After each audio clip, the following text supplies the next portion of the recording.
There are places in this world where shadows have names. Where debts are paid in blood, and mercy is a currency no one can afford.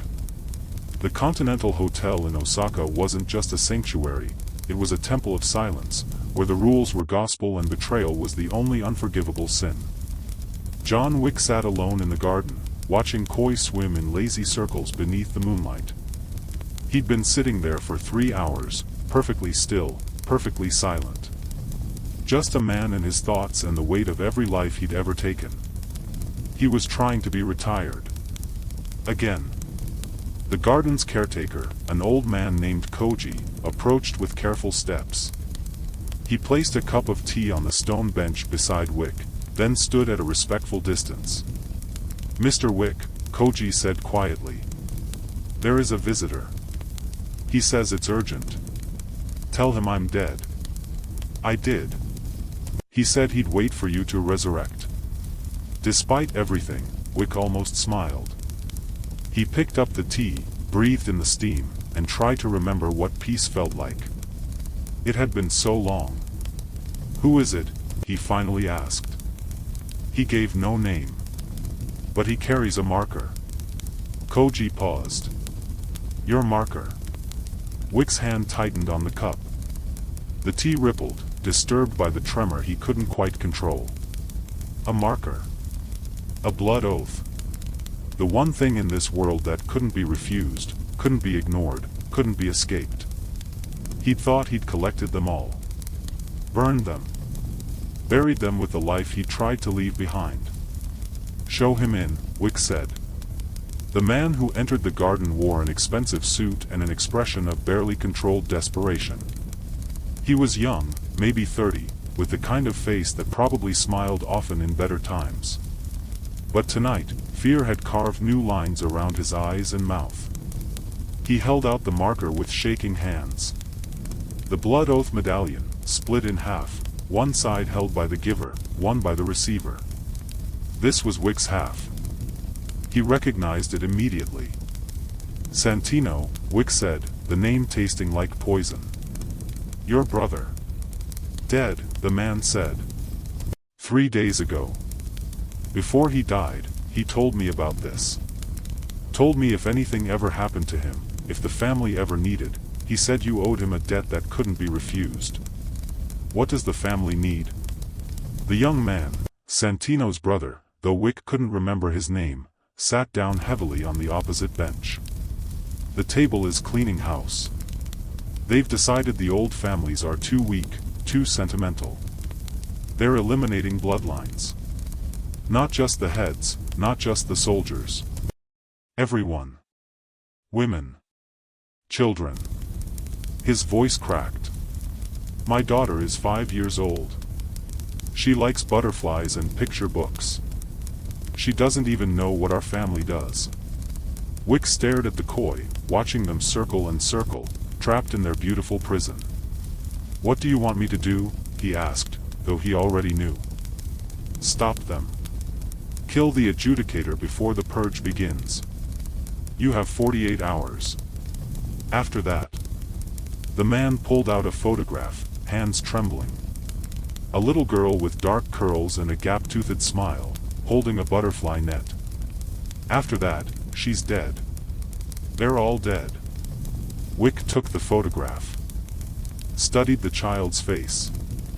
Saw every innocent thing he'd ever failed to protect reflected in those bright eyes. "The adjudicator," he said. "Where?" "New York. Continental Hotel. They're holding tribunal at midnight tomorrow. Public execution of the old guard, then the families fall in order." The man leaned forward.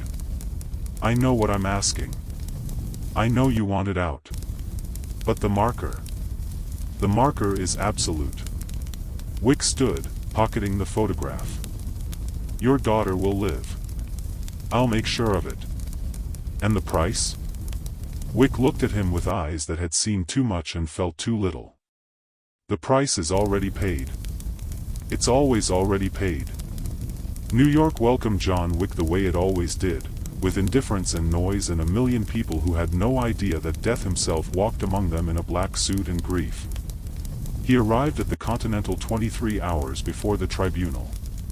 The hotel manager, Sharon, greeted him with professional courtesy and carefully hidden concern. "Mr. Wick. I was hoping we wouldn't see you here." "So was I." Wick handed over a gold coin. "I need a room. And information." "Of course. Your usual suite is available." Sharon processed the coin with practiced efficiency. "As for information, the adjudicator arrived this morning. 12 high-table soldiers as escort. They've taken the entire top floor. Security is comprehensive." "How comprehensive?" "Armed guards at every entrance. Biometric scanners. Rotating patrols. And they've suspended Continental rules for the duration of the tribunal." Karen's voice dropped. "Blood may be spilled on Continental grounds. The manager is displeased." Wick knew what that meant. The Continental's neutrality was sacred. Violating it was unthinkable. But the table was rewriting the rules, and neutrality was a luxury the old world couldn't afford anymore. "I need to see the manager," Wick said. "He's expecting you." The manager sat in his office like a king in exile, surrounded by leather and mahogany and the weight of tradition. He was an older man, elegant and dangerous in equal measure, with silver hair and eyes that had watched empires rise and fall. "Jonathan," he said, not bothering with pleasantries. "You've come to break my hotel. I've come to save it." Wick sat down without being invited. "The adjudicator is here to destroy everything the Continental represents. After the families fall, they'll come for you. For all the managers. The table wants absolute control, and neutral ground stands in their way. So you propose to kill them first. I propose to remind them why the old ways existed. Why rules mattered. Why fear was the only currency that kept this world from tearing itself apart." The manager poured 2 glasses of whiskey, slid one across the desk. "And you think one man can do this? Even you, with your considerable talents?" "No." Wick lifted the glass. "I think one man can start it. The rest is up to people like you. People who remember what we built. What we protected. Poetic. Feudal. But poetic." The manager drank slowly. "What do you need?" "Access to the roof. A clean exit route. And 6 hours where security looks the other way. You're asking me to violate every principle the Continental stands for. I'm asking you to save it." They sat in silence, the whiskey catching the lamplight like liquid amber. Finally, the manager nodded once. 6 hours. Starting at 6 p.m. After that, you're on your own." "I've always been on my own," Wick said. The assault began at 6:23 p.m., 7 minutes after sunset. Wick entered through the rooftop access, moving like smoke through the corridors of the Continental's upper floors. The soldiers were good, professional, alert, trained. But they were used to fighting humans. John Wick had stopped being fully human a long time ago. The first 2 died before they knew he was there. Suppressed gunshots, professional and clean. The third turned at the sound of bodies hitting carpet and managed to raise his weapon before Wick put 3 rounds in his chest. Then the alarm went off, and subtlety became irrelevant. What followed was a symphony of violence written in gunpowder and blood. Wick moved through the floors like a force of nature, unstoppable and inevitable. Every corner held enemies. Every hallway was a killing ground. He fought with the cold efficiency of a machine and the desperate fury of a man who had nothing left to lose. Soldiers fell. Wick bled. The Continental's pristine walls were painted red. At 7:45 p.m., he reached the top floor. 8 soldiers dead behind him. 4 more between him and the adjudicator. His suit was ruined. His body was failing. But his hands were steady and his purpose was absolute. The final 4 came at him together, a coordinated assault that would have killed anyone else.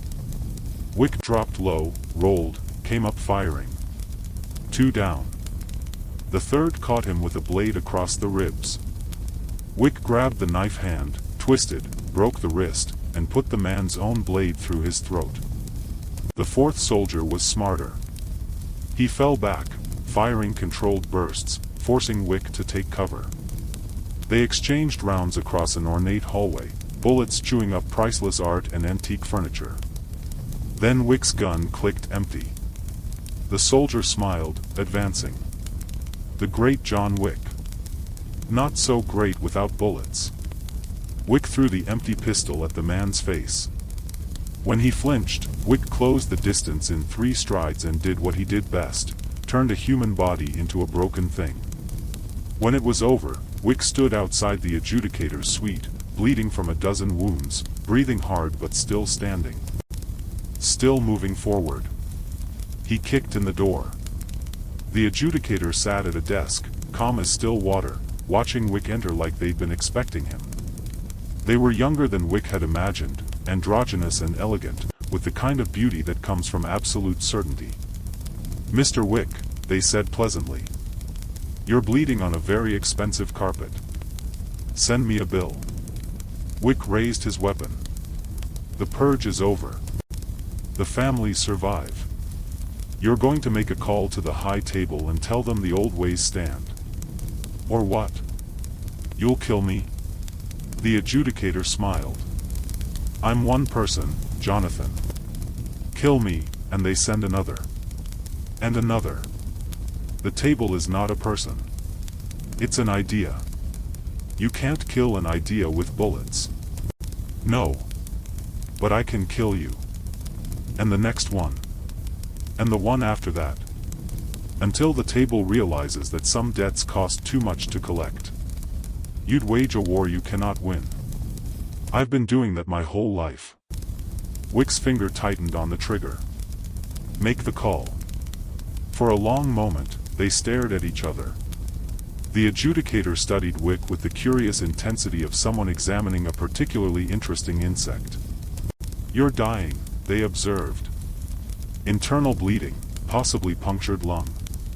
You'll be dead in an hour without medical attention. Probably. Make the call." The adjudicator reached slowly for the phone on the desk. Dialed a number. Spoke in quiet, clipped tones to whoever answered. When they hung up, they folded their hands with perfect composure. "It's done. The families have a reprieve. 6 months. After that." They shrugged. "After that, we'll see. 6 months is enough." For what? For them to prepare. For them to remember.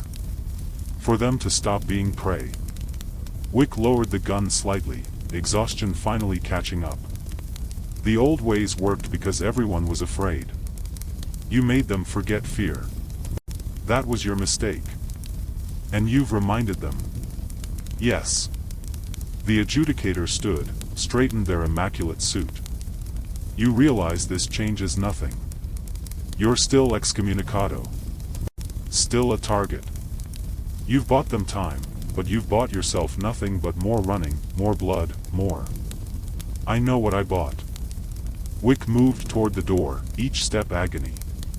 I've always known. Then why? Why wage an unwinnable war for people who will never remember your name? Wick stopped, one hand on the doorframe. When he spoke, his voice carried the weight of every life, every loss, every moment that had brought him to this place. Because a little girl likes butterflies. And she deserves to grow up in a world where she can chase them. He left the adjudicator standing in that ruined suite, surrounded by wealth and power and the crushing realization that some men couldn't be bought, broken, or stopped. Some men were forces of nature. Some men were myths made flesh. Some men were simply inevitable. John Wick made it out of the Continental before collapsing. The manager's people found him, patched him up enough to survive, and helped him disappear into the night. The families were spared. The little girl grew up. The old ways held, at least for a while. And somewhere in the darkness, the Baba Yaga walked on, broken, bleeding, but still moving forward. Because that's what legends do. They don't die. They don't stop. They endure. Until the world no longer needs monsters to protect it from itself. Until then, there would always be John Wick. And that was enough.